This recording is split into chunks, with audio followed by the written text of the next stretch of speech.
Muy buenas tardes, bienvenidos una semana más después de este descanso que hemos tenido por Semana Santa al programa Cuidamos de Ti, en el que trabajamos la salud del día a día y le intentamos dar consejos saludables para que mejoren su estado de salud. Nosotros tenemos hoy un programa interesante para todos ustedes. Apunten y vean lo que tenemos en nuestro sumario. Para comenzar, nos desplazaremos hasta Centro Auditivo Ríos. Allí vamos a conocer un poquito más a fondo cómo son los audífonos por dentro, qué prestaciones traen de serie y cómo funcionan para facilitarnos la vida en nuestro día a día. A continuación volvemos a Plató para hablar de quiropráctica con el doctor Martín Thomsen.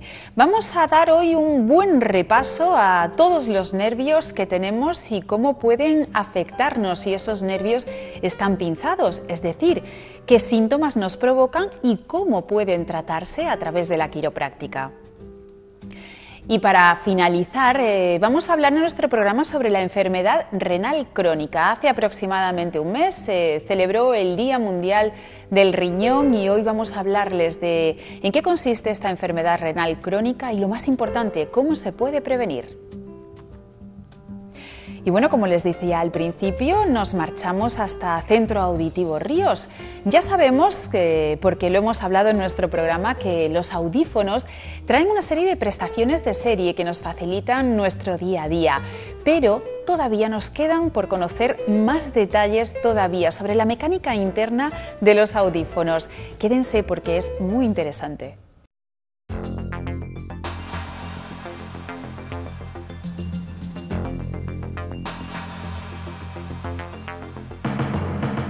Hola, buenas tardes, soy Miguel Ángel Ríos, de aquí del Centro Auditivo Ríos.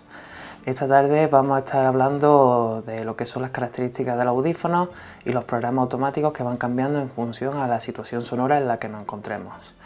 Los audífonos lo hacen gracias a un sistema operativo que van cambiando en función de la situación sonora en la que nos encontremos, irán cambiando entre un programa y otro. Dependiendo de la gama de audífonos en la que nos encontremos, tendrá más programas automáticos o menos. La primera diferencia es que en función de la gama que tengamos, el audífono tendrá más canales o menos canales. Los canales sirven para programar el audífono en función a la pérdida de audición. Hay pérdidas de audición que son bastante complejas y si necesitamos desde aquí, desde el Centro Auditivo Ríos, muchos canales para poder personalizar esos audífonos para la pérdida tan compleja. Sin embargo, hay pérdidas planas o con caída en agudo bastante sencillas que no es necesario tener muchos canales. También los audífonos que vamos a hablar ahora van a ser en general de todos, ¿vale? Empezaremos por los más básicos, que vienen con 8 canales y tienen lo que son 2 programas automáticos. Los 2 programas automáticos van cambiando en función a la situación sonora. Gracias al sistema operativo que hemos hablado antes, ya no solamente lo que va a hacer es cambiar entre un programa y otro, combinar entre tener una situación u otra.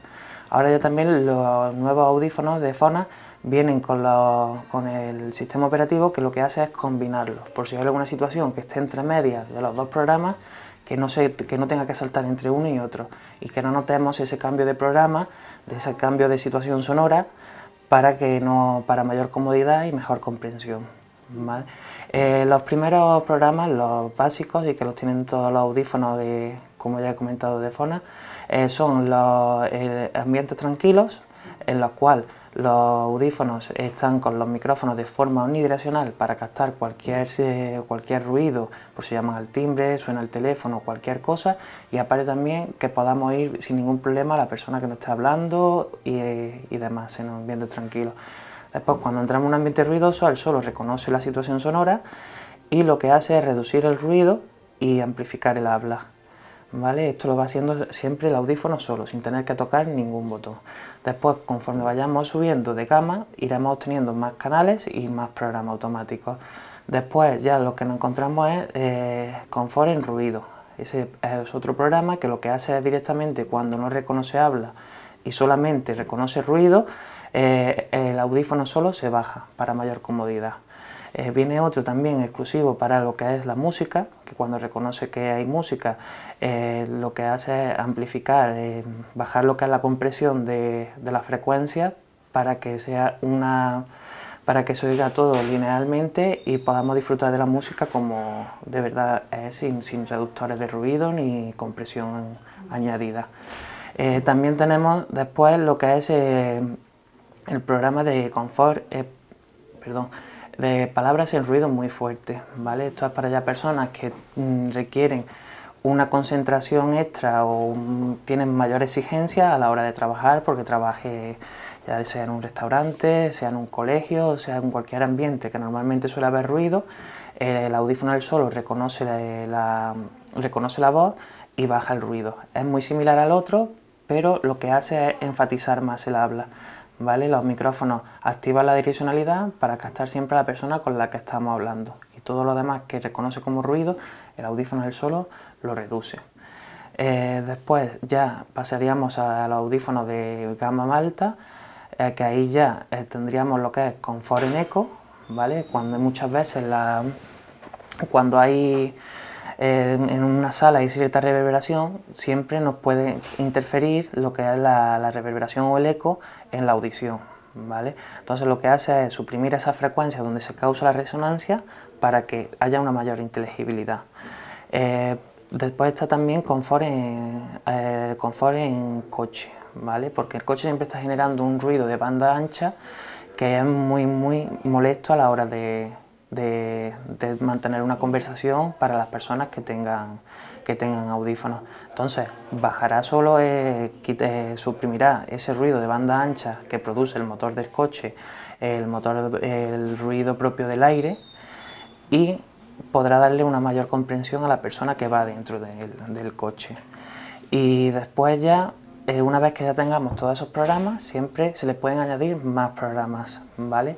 Tienen posibilidad de añadirle programas manuales para si hay alguna situación expresa de algún paciente que no esté a gusto con alguno de los programas, que siempre estos programas que hemos hablado se pueden modificar para el confort del usuario de los audífonos, pero también se le pueden añadir manuales. Esos programas manuales lo que van a hacer es que cuando estamos en una situación sonora que ya se nos vaya de lo que son los programas automáticos, nosotros podremos manejarlo, ya sea mediante un mando, mediante el botón, el Tactronic del audífono, o también mediante una aplicación móvil. Estos programas se le podrán añadir cualquiera de los anteriores hablados, y aparte también está el que es palabra en 360 grados. Él solo, el audífono, va a reconocer en este programa, va a reconocer la fuente sonora de dónde viene la procedencia de la voz y lo va a captar. Esto viene muy bien también para una mesa redonda en la que estemos hablando varias personas y no tengamos que estar girando siempre la cabeza para ver qué persona es la que habla para oírla bien. Y en cualquier ambiente que haya bastantes personas a la hora de hablar. Después, lo que antes hemos hablado, también hay posibilidad de adaptarle programas para lo que son los acúfenos, ¿vale? Lleva un generador de ruido que lo que hace es enmascarar ese acúfeno. Genera un sonido de banda, un sonido rosa o un sonido blanco a la intensidad y a la frecuencia que nosotros aquí previamente hayamos estudiado que es del que procede ese acúfeno, y lo activaremos cuando nosotros veamos que el acúfeno nos está molestando de verdad. También para terapias de sensibilización del ruido, porque hay a veces personas que le molestan excesivamente cualquier tipo de ruido, también se puede usar ese generador para tratar de subir el umbral de inconfort, ¿vale? Para la terapia de la hiperacusia. Todo esto se puede hacer manualmente, hemos dicho, ya sea mediante el Tactronic, el móvil o un mando a distancia. Y por hoy ya con esto son las características de los audífonos. Ya hemos visto un poquito más de lo que se trata los audífonos, por qué son tan buenos referente a los amplificadores que siempre se han conocido, que publicitan por ahí amplificadores no tienen nada de esto, ni tienen canales, ni tienen programas automáticos y además no tienen nunca control de ganancias, por lo cual pueden llegar a ser nocivos para la salud.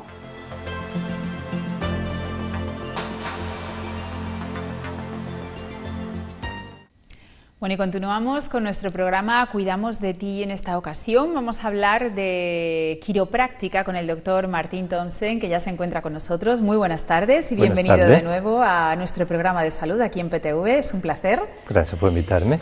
Tenemos un tema interesante. Vamos a hablar de las neuropatías periféricas por compresión.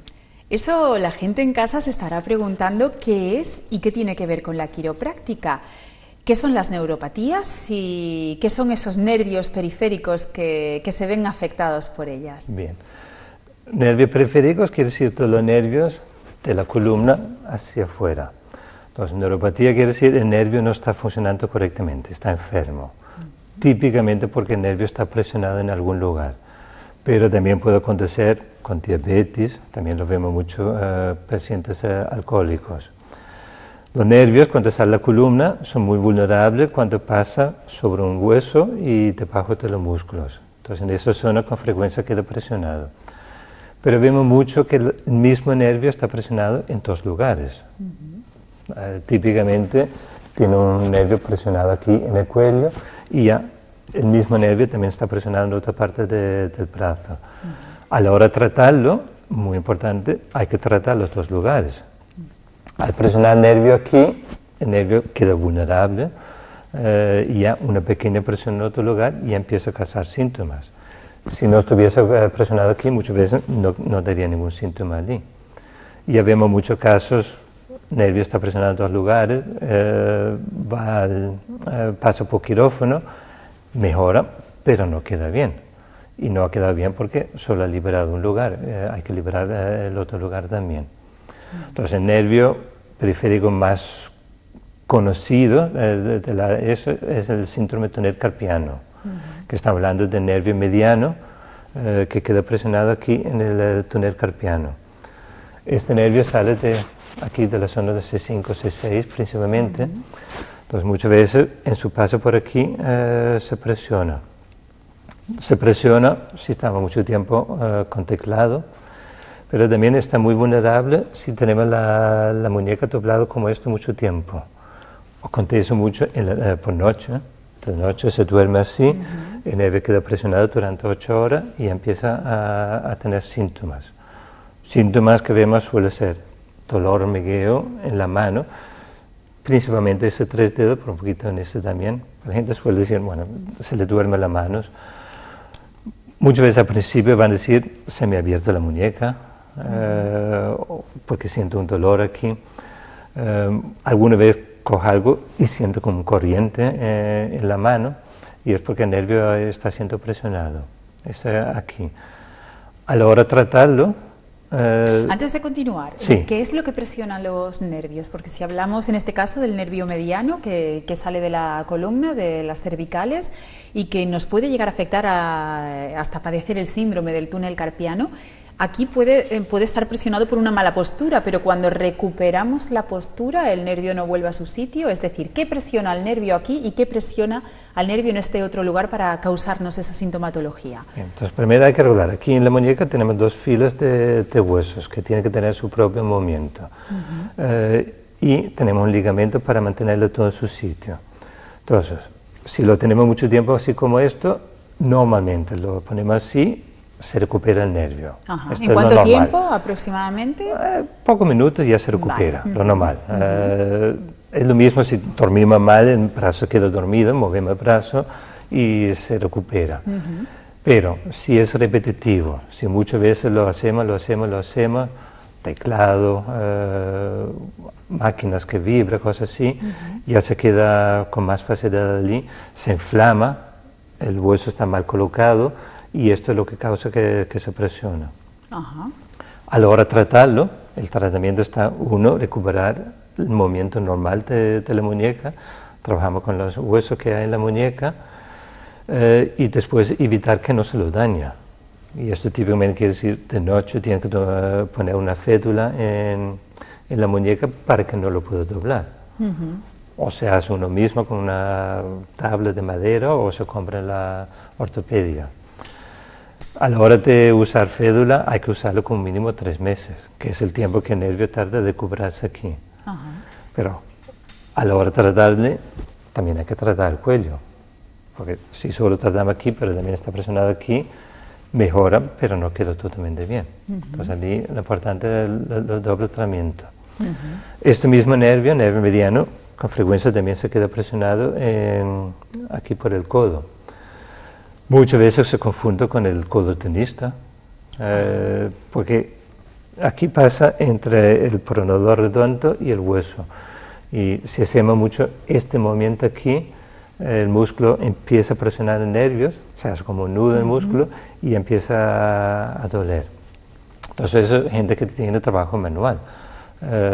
Mecánicos que tienen destornillador, pero también si juego tenis, este movimiento va allí.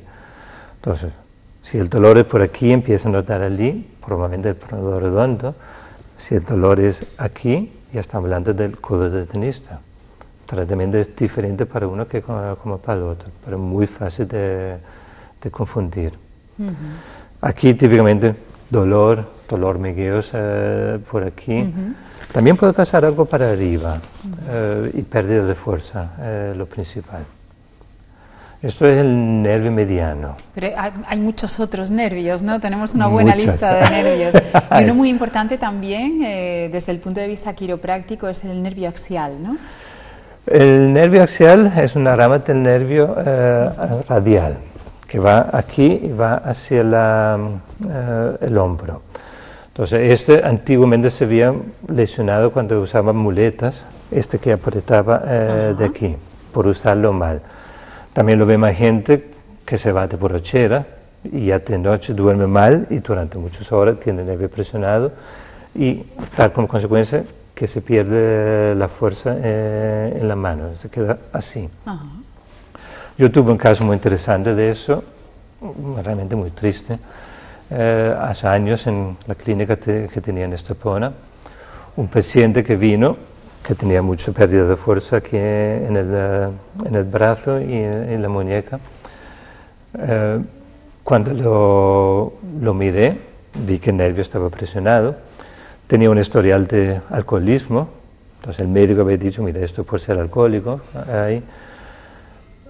Yo le miré y decía, sí, puede ser alcoholismo, pero me parecía mucho, no quedó muy contento. Entonces dijo, mira, puede ser alcoholismo, pero puede ser que algo está presionando allí. Entonces, primera zona que sospechamos era el cuello, hicimos resonancia magnética del cuello, estaba perfecto. Segunda zona de pulmones, también puede quedar presionado, allí son tumores, hicimos radiografías, también estaba bien. Ya por último, antes de quedar, porque era el alcoholismo, comprobamos el hombro, una resonancia magnética, y vimos que tenía un tumor muy grande allí. ¿En el hombro? Bueno, allá de allí, no se puede decir por la resonancia si es un tumor o cáncer, entonces ya fue remitido para médico. Fue por Navidad, el médico no estaba allí, pasó mucho tiempo, y cuando por fin diagnosticaron cáncer, tuvieron que amputar el brazo. Entonces, importante no llegar a conclusiones demasiado rápido, hay que examinarlo bien a fondo. Y esto va con todos los nervios, no solo son por traumatismo, cosas así. Seguimos hablando de nervios porque tenemos más, por ejemplo, nervio cubital. ¿De dónde a dónde va ese nervio y a qué nos afecta? El nervio cubital va a estos dos dedos aquí, precisamente para doblar aquí. Es con el que podemos doblar anular y meñique, ¿no? Anular y meñique. Entonces, este nervio con frecuencia se queda presionado en lo que se llama el túnel Guillain. Entonces, los síntomas, hormigueos en los dedos de la mano y pérdida de fuerza y atrofia. Otra vez mucha gente lo confunde con el síndrome del túnel carpiano, pero el síndrome carpiano son los otros 3 dedos aquí. Entonces, solo ya por los dedos ya se debería saber si es uno o si es el otro. Tratamiento con las manos, podemos ir allí, liberar nervio. Solemos también ponerle calor al nervio para ir estimulándolo y esto ayuda a que opera. Recuperación de aquí suele ser más rápido, un par de meses y el nervio se libera. Este nervio tiene su origen en la parte baja del cuello, entonces gente que allí siempre mirar bien esta zona de aquí. Otro nervio en el brazo, ya terminamos con el brazo, es el nervio radial, ahí, que queda superficial en esta zona de aquí. Entonces otra vez, por acheras, se va a dormir, se duerme sobre el brazo de una silla y se queda presionado allí. Tratamiento, liberar el nervio, dar calor y mejora bastante rápido. Olvidé, cubital también puede quedar presionado en el codo. Aquí va muy superficial. Que alguna vez damos este golpe y que nos da ese choque. Lo que decimos dolor del viudo, ¿no? El dolor del viudo, ahí está. Es el mismo nervio. Allí vemos muchas veces gente que de juventud ha tenido una fractura en el codo. La fractura se cura, se queda bien, pero ya años más tarde se empieza a tener los síntomas aquí. Y esto es porque la fractura ha hecho como un calus y esto está presionando el nervio. Casos de esos, se intenta primero movilizarlo con calor, ver si se mejora y si no, puede llegar al extremo que hay que pasar por quirófano. Bueno, hemos terminado con los nervios del brazo. Esos son los nervios que tienen origen del cuello y que van a los brazos. Al brazo. Pero nervios periféricos llegan a otras extremidades y vamos a hablar de un problema muy común y que además causa hasta repelús, ciática. Sí, yo creo que es el nervio más conocido de todo el mundo. El nervio ciático, ¿verdad? Pues el nervio ciático es conocido porque si tenemos problemas lumpares, en el disco, el lumpago, causa dolor en la pierna. Y la gran mayoría de gente que tiene ciática es causado por eso, que es lo que trata los quiroprácticos todos los días. Pero muchas veces el mismo nervio también puede estar presionado aquí en la zona de los glúteos, en su recorrido. ¿De dónde a dónde va el nervio ciático? ¿De dónde nace y a dónde va? Nervio ciático, últimos 2 lumpares y las primeras 3 raíces del sacro. Aquí se unen, baja por aquí y llega baja hasta por detrás del glúteo. Detrás del glúteos, debajo, aquí se dividen 2 nervios y va hasta el pie. O sea, por eso gente que padece ciática dice que le duele hasta el pie, ¿no? Sí. Es esa la razón. Esta es la razón. Depende ya qué raíz está presionado. Si es en la columna, L4 típicamente va a dar dolor en esta parte de la pierna, el muslo. L5 ya está hablando de la espinilla. S1, L2, el pie. Entonces, lo más común, presionar la columna. Lo vemos, empezamos a tratarlo, pero no termina de quedar bien, porque también está presionado por su camino debajo del músculo piriformis. Aquí se suele llamar piramidal mismo. Allí, si este músculo está muy contraído, presiona el nervio y ya no termina por recuperarse. Entonces, muy importante, se va estirando el músculo, se trabaja con el pelvis y se lo pone bien. ¿Cómo podemos estirar nosotros o trabajar ese músculo para evitar esa presión al nervio ciático? Típicamente se hace tumbado boca arriba, se dobla una pierna y se coge la rodilla y se intenta acercarlo hacia aquí. Entonces, estando ya tumbado, deberíamos notar que tira en esta zona de aquí. Eso tiene que doler, ¿no? Estirar un músculo duele algo. Entonces, a la hora de estirarlo, es importante no hacer sacudillas. Porque mientras que hace así, el músculo se contrae y ya no consigue estirarlo. Entonces, hacerlo, presión continua, usando la respiración, hacerlo unos 15-20 segundos, se relaja y hacerlo continuamente y se estira bien el músculo. Con eso no vamos a evitar la ciática. Por otro lado está el tratamiento quiropráctico que consistiría en...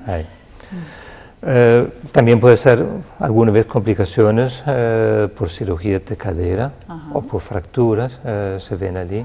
Si pasa esto ya volverá a quirófano. Otro nervio que vemos en la pierna que con frecuencia se presiona, el nervio peroné común, Ajá.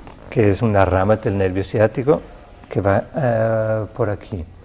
Aquí está muy superficial, entonces algunas veces golpe en la zona causa que el nervio se daña y ya tenemos dolor, hormigueo en la pierna.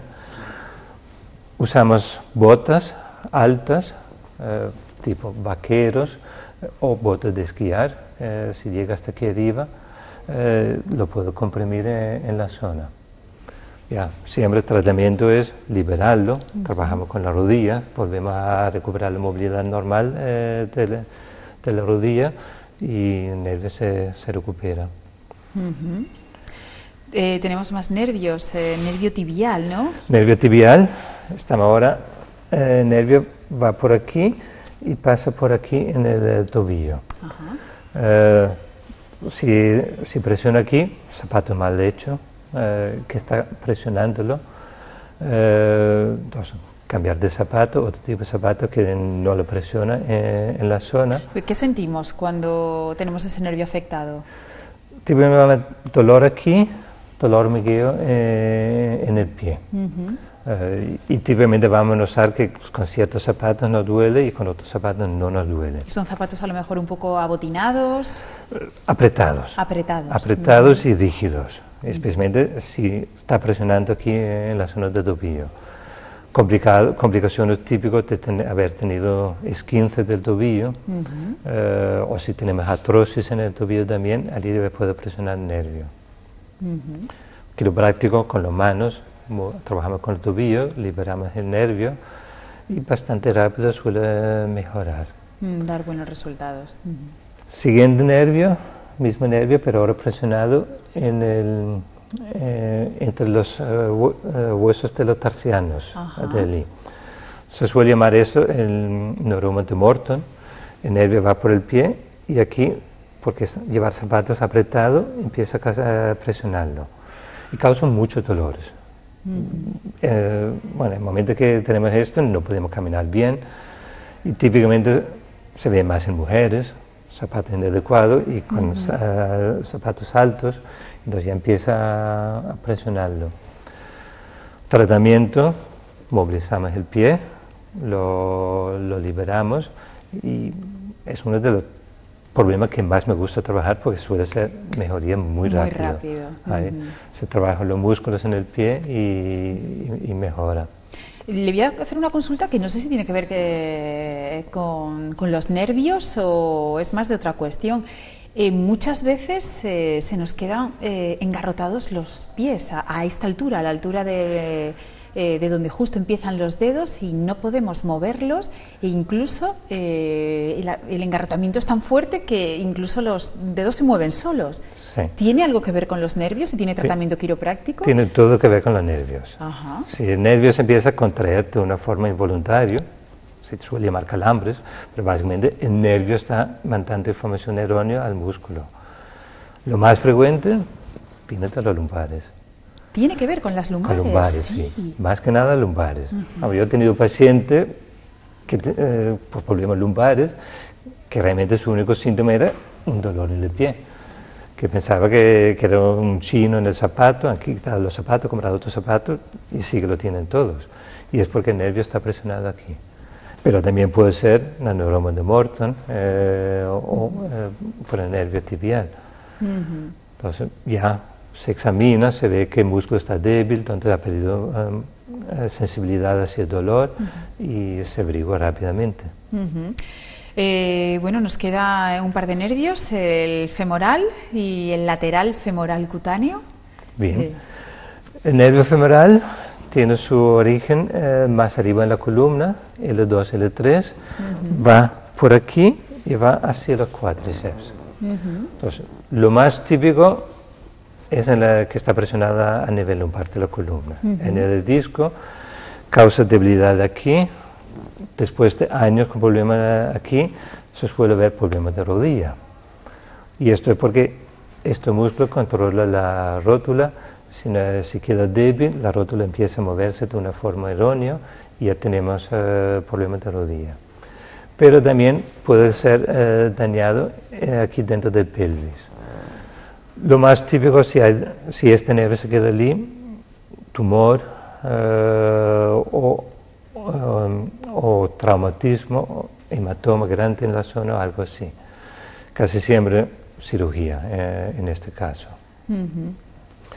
Y el último nervio que quería mencionar es un nervio lateral femoral cutáneo, nervio pequeñísimo, viene aquí de los lumpares, pasa por debajo del ligamento inguinal y va hacia los pies, la pierna, escucha. No va a ningún músculo, entonces no causa ninguna debilidad, pero sí va a la piel. Entonces, aquí, cuando pasa por debajo del ligamento inguinal, con frecuencia se queda presionado y ya puede causar unos dolores tremendos aquí. Lo vemos mucha gente con sobrepeso, más que nada, porque allí todo el intestino empieza a presionarlo y tal esta presión.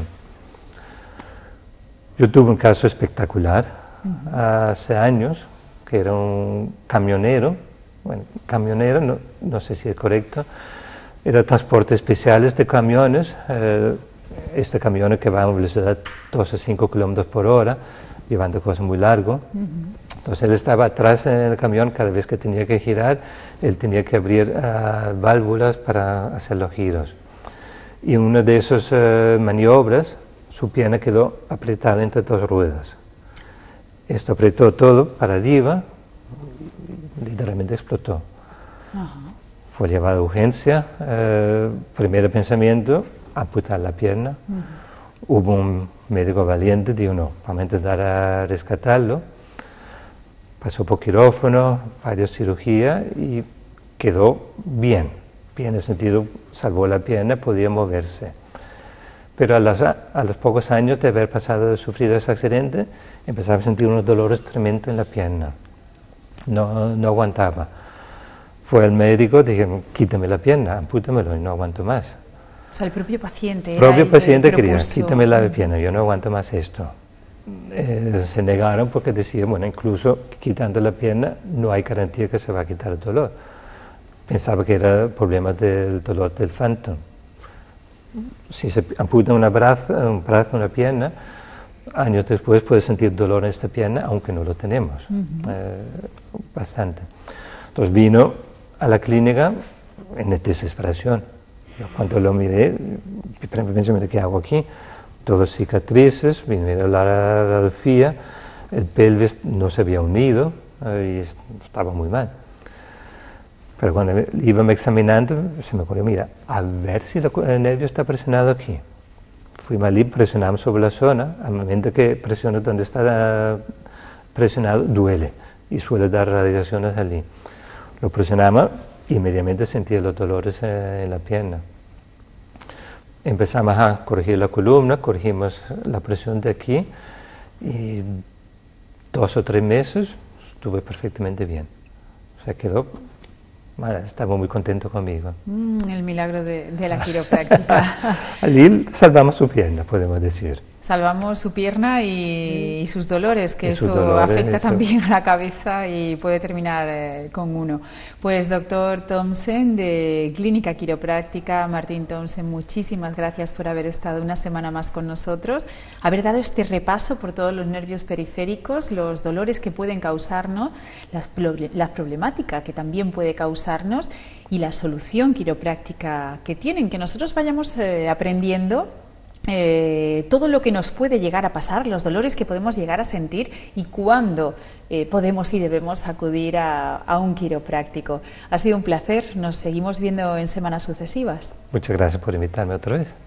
Pues nosotros, después de hablar con el doctor Martín Thomsen, continuamos con nuestro programa. ¿Tienes algo que contarnos? Envíanos un correo electrónico o déjanos un mensaje de voz o vídeo en WhatsApp. Si lo prefieres, contacta con PTV Córdoba a través de las redes sociales, Facebook, Twitter o Instagram.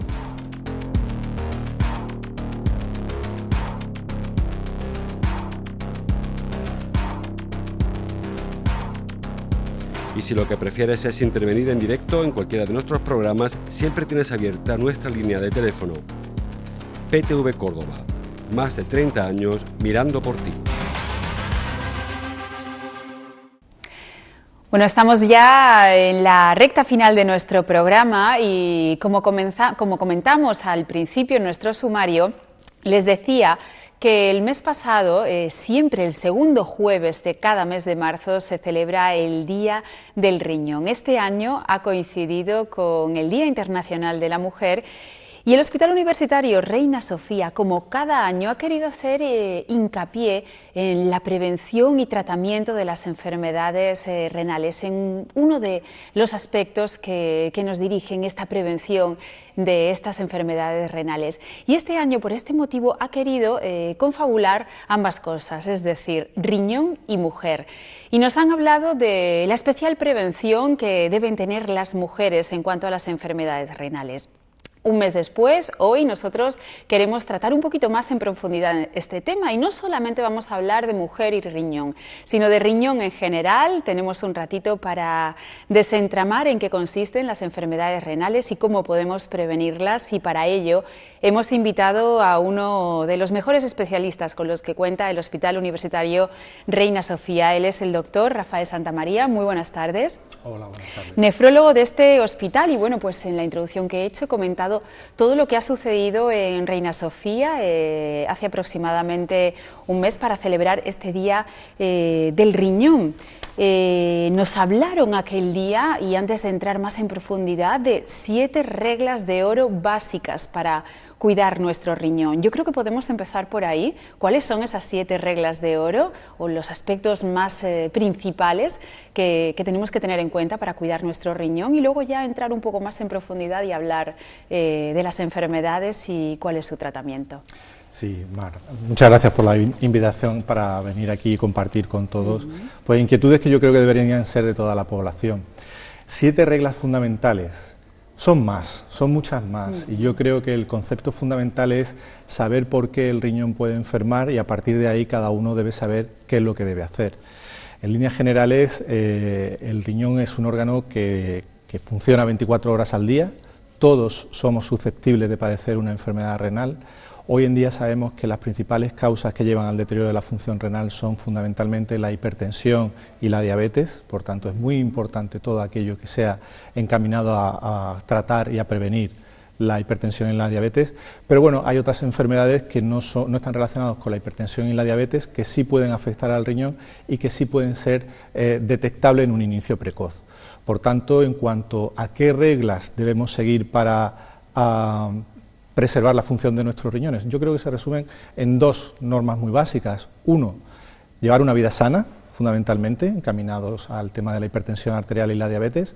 Y en segundo lugar, pues ser consciente de que nuestros riñones están ahí y hay que vigilarlos de vez en cuando. Hay que hacer una analítica, una serie de pruebas para ver si la función renal va bien, por si acaso hubiera alguna otra de estas enfermedades que comento que pudieran detectarse de esa manera. Hay un aspecto importante del que me gustaría que hablásemos luego, y es que las enfermedades renales al principio son asintomáticas, es decir, que cuando está comenzando en nosotros un proceso renal no nos damos cuenta porque no presentan síntomas. Sin embargo, hablaremos de eso, pero ahora sí ha comentado 2 aspectos muy importantes a la hora de tener en cuenta el posible comienzo de una enfermedad renal. Es la diabetes y la hipertensión. ¿Por qué es tan importante el control de la glucemia y de la tensión arterial para las enfermedades renales? Las enfermedades renales, la relevancia que tiene con respecto al tema de la hipertensión y la diabetes es, por una parte, con respecto a la presión arterial, a la hipertensión, el riñón es tanto causa como sufre las consecuencias de la hipertensión arterial. Es decir, una mala función del riñón puede condicionar una elevación de la presión arterial y al mismo tiempo una presión mal controlada a la larga puede dañar el riñón, al igual que puede dañar el cerebro o al igual que puede dañar el corazón. En el tema de la diabetes ocurre algo similar. La diabetes va produciendo una serie de cambios estructurales a nivel del riñón, es decir, le va produciendo una serie de lesiones a ese riñón que, si no se detectan en su momento, en una fase inicial, puede llegar a una destrucción de la función del riñón. Por tanto, todas las personas que padezcan de hipertensión arterial y diabetes deben ser conscientes de que hay que chequear su función renal. Pero no solamente las personas con hipertensión y diabetes, sino también otras personas que lleven otras variables asociadas, es decir, la hipertensión, la diabetes, la enfermedad renal nunca van solas, siempre van de la mano y siempre suelen ir acompañadas de otros muchos problemas, como por ejemplo la obesidad o como por ejemplo las alteraciones de los lípidos, de las grasas de la sangre. Por eso todas esas personas que puedan tener problemas de tensión, de azúcar, de colesterol, obesidad, deben ser conscientes de que están en riesgo de padecer un problema de riñón y deben tomar las medidas oportunas para prevenir el desarrollo de la enfermedad renal y para detectarla de manera precoz. ¿La enfermedad renal afecta por igual a hombres y mujeres o hay diferencias respecto al sexo? Hay ligeras diferencias, es decir, la fisiología del hombre y de la mujer no es exactamente igual. Sabemos que hay una serie de enfermedades, por ejemplo, enfermedades autoinmunes, que son más frecuentes en mujeres que en varones. Y la misma enfermedad autoinmune en ocasiones produce con mayor frecuencia daño a nivel renal en la mujer que en el varón. Si usted me pregunta por qué, a día de hoy no se lo podríamos explicar todavía. Probablemente el tema de las hormonas, que tanto nos diferencian a varones y mujeres, estén jugando un papel. Pero básicamente es eso. Hablando de las mujeres en este caso, ya que el Hospital Universitario Reina Sofía ha querido centrarse este año un poco en la prevención y tratamiento de la enfermedad renal en la mujer, nos decían también que el embarazo es una etapa delicada de la mujer en la que incluso puede servir y ayudar para encontrar una enfermedad renal que hasta la fecha no había dado la cara. Es decir, las mujeres tienen ahí ese punto a tener en cuenta para el diagnóstico de la enfermedad, ¿no? Sí, exactamente, es así. El embarazo supone una situación, en cierta medida, de estrés fisiológico para la mujer. Se producen una serie de cambios que adaptan su fisiología a la nueva situación que le acontece, ¿no? El tener una criatura en su vientre. A nivel del riñón se producen también cambios. Se producen cambios, digamos, que aumenta la capacidad de filtrar a nivel del riñón y en ocasiones esto puede poner de manifiesto pequeños problemas iniciales. Es decir, es posible que una mujer que tenga algún problema renal, que inicialmente es mínimo, cuando queda embarazada se acentúe y en ese momento se puede diagnosticar con mayor facilidad. Al contrario también ocurre, es decir, la enfermedad renal crónica también es una situación que puede causar alteraciones a la gestación. Por eso normalmente se aconsejan, y bueno, es una cosa que se hace de práctica habitual, en mujeres que quedan embarazadas se les suele hacer una analítica básica donde uno de los parámetros suele ser la función renal. En esos casos lo importante no es alarmarse, sino simplemente saber que se va a hacer el test y si se detecta un test patológico, pues simplemente derivar a las personas que habitualmente manejan este tipo de circunstancias, ¿no? Como somos los nefrólogos. ¿Por qué aparece la enfermedad renal? Antes nos ha comentado ese estado de prealerta, si hay obesidad, colesterol, hipertensión arterial, pero ¿puede darse el caso de que aparezca una enfermedad renal, por ejemplo, por factores genéticos? Es decir, ¿todo está asociado con otras enfermedades o puede darse una enfermedad renal por otros motivos? ¿Por qué nace y en qué momento de la vida? Porque cuando vemos a enfermos renales, los hay muy jóvenes y los hay muy mayores también. Entonces, ¿cómo se mueve la enfermedad renal entre la sociedad? Es complejo, porque son muchas las variables que pueden influir. A grosso modo, a lo mejor podríamos hablar de 4 bloques fundamentales. Uno, lo que son las enfermedades renales relacionadas con los factores de riesgo vascular, que es lo que hemos hablado, de la hipertensión, la diabetes y demás. Otro bloque asociado a enfermedades sistémicas, es decir, enfermedades de origen autoinmunes, el lupus, la artritis reumatoide, por ejemplo, otras muchas enfermedades. Y ya entramos en los capítulos tanto de la patología urológica y las alteraciones genéticas. Es decir, el riñón es una máquina muy compleja y al mismo tiempo muy inteligente, que está perfectamente diseñada para limpiar el organismo de los detritus. No solamente eso, hace muchas más cosas, y todas esas funciones están gobernadas por una serie de estructuras químicas que se llaman proteínas, y para formarse las proteínas son necesarios los genes. En ocasiones la naturaleza es caprichosa y se producen mutaciones a nivel de los genes que condicionan que esas proteínas no tengan una función adecuada, y es cuando aparece la enfermedad renal de origen genético. Por eso normalmente es muy aconsejable, cuando hay algún antecedente de enfermedad renal en la familia, ver si se trata de una enfermedad renal hereditaria. Y en el caso de que sea una enfermedad renal hereditaria, hacer un ejercicio de búsqueda de otros posibles familiares afectos por la enfermedad. Claro, puede haber familiares que no sepan que tienen la enfermedad, pero que sí la están desarrollando, ¿no? Efectivamente, es así. Hablemos de casos reales. ¿Cómo evolucionan las enfermedades reales desde esos primeros síntomas, ¿no? Desde esas primeras etapas asintomáticas hasta que terminan en algunos en diálisis e incluso trasplante? Bueno, pues lo que sería la patobiografía, la historia natural de la enfermedad, puede ser muy diferente dependiendo de las causas que acontezcan, ¿no? Por ejemplo, en edades infantiles suelen ser los problemas urológicos las principales causas que llevan al paciente a necesitar tratamiento sustitutivo renal. En edades intermedias, bueno, pues entonces ya ahí juega más el papel lo que son las enfermedades sistémicas, bien las de origen autoinmune o bien las relacionadas con la hipertensión arterial y la diabetes. Evidentemente el cuadro clínico viene matizado por cuál es la causa que lleva al daño a nivel del riñón. Pero si nos referimos a clínica en relación con el deterioro de la función renal, tenemos un problema, y es que habitualmente en las fases iniciales el daño a nivel renal suele ser asintomático. Como ya le decía, el riñón es una máquina perfecta, muy inteligente, que ayuda a mantener limpio el cuerpo. Cuando el riñón empieza a fracasar, a deteriorarse su función, empiezan a acumularse una serie de productos, pero al principio lo hacen muy poquito a poco, de tal forma que la persona que tiene el problema renal no se da cuenta realmente. Y al mismo tiempo, conforme esos productos se van acumulando, uno como que se va acostumbrando y empiezan a aparecer alteraciones como falta de apetito, alteraciones a nivel del gusto, pero que aparecen de una forma tan progresiva que el propio paciente no se da cuenta de que le está ocurriendo. Y no es hasta ya fases muy avanzadas, cuando ya el enfermo se encuentra cansado, se encuentra mal, no tiene muy claro qué es lo que le pasa, en algunas ocasiones puede haber calambres, y eso indica ya una fase muy avanzada de la enfermedad. Lo deseable, no llegar a esos extremos, evidentemente, porque sabemos que mientras antes diagnostiquemos al paciente con un problema a nivel renal, más opciones tenemos para poder ayudarle a superar. Y si no a superar, por lo menos a frenar y enlentecer la progresión del daño del riñón. Esa era la siguiente pregunta. ¿Tienen cura? Porque estamos hablando en todo momento de enfermedad crónica del riñón. ¿Tiene cura o simplemente en nefrología se trabaja por frenar el desarrollo de la enfermedad y que no llegue a más? Bien.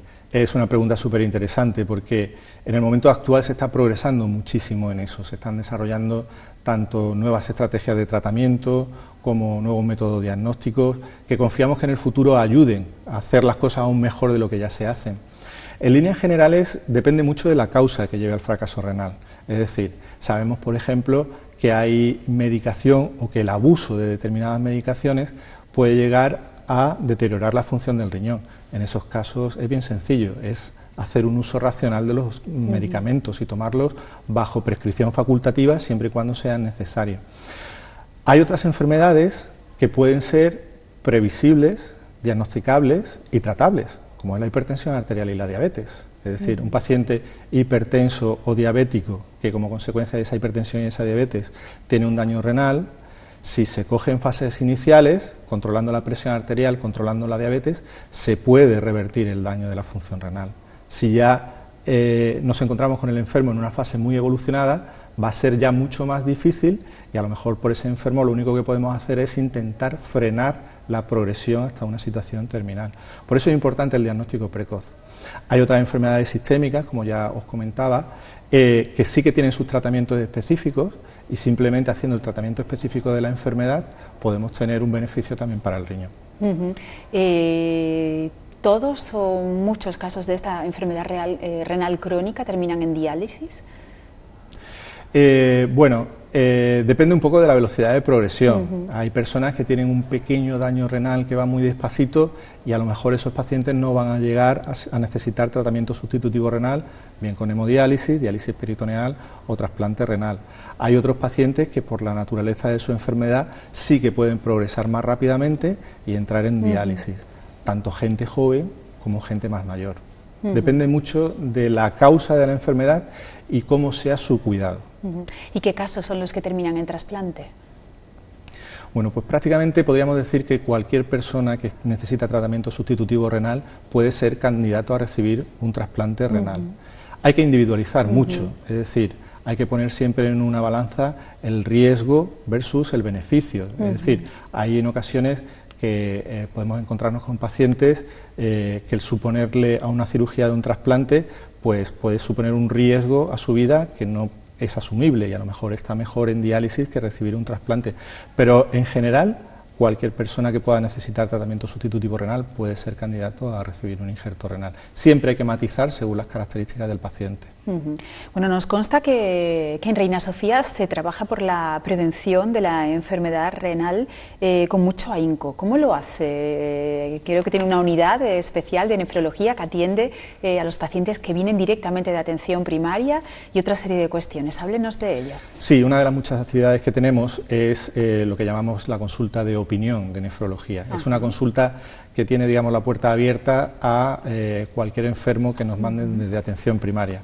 En esa consulta, con la información que nos manda el médico de atención primaria o que somos capaces de ver a través del sistema informático del hospital, pues emitimos un juicio, en el sentido de que consideramos que el paciente necesita unos cuidados puramente nefrológicos y evidentemente lo seguimos nosotros, o a lo mejor pacientes en los que realmente no tienen ningún problema a nivel renal o es una cosa muy transitoria, o son pacientes que pueden tener un seguimiento conjunto con atención primaria.